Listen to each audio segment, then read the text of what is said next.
This tutorial will show you how to do a cross stitch. I'm going to stitch on a line. You can see on my fabric I have a straight line drawn in. Cross stitch, I like to do all the way across and then turn around and come all the way back.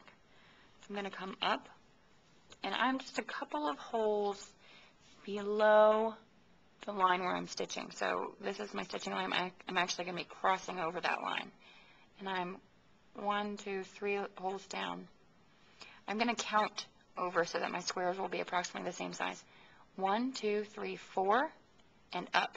1, 2, 3, 4. And that's where I'm going to go back down with my needle. That makes 1/2 of the little X of the cross stitch. I'm going to keep doing that across this line. Down, 1, 2, 3, 4 holes.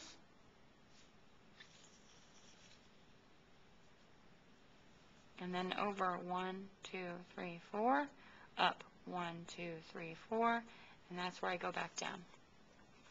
If you're stitching with burlap or cross-stitching fabric, the holes are very easy to count. They're easy to see. 1, 2, 3, 4. I come up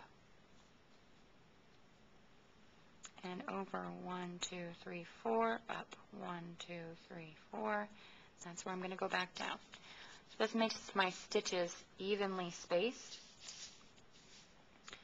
Next, I'm going to turn around and I'm going to go back and cross all of these little hash marks going the opposite direction. It's going to make a row of little X's.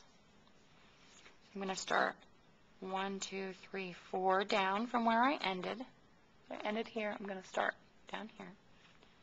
I pull, and I'm going to go over to the corner of the opposite X mark. So I'm working on this one. I'm going to cross it out. I'm going to go down here. So if I go down on the same hole as this other X, my row of cross stitch will be joined together side by side. I come up at the bottom and down at the top. Up at the bottom and down at the top. That's the cross stitch.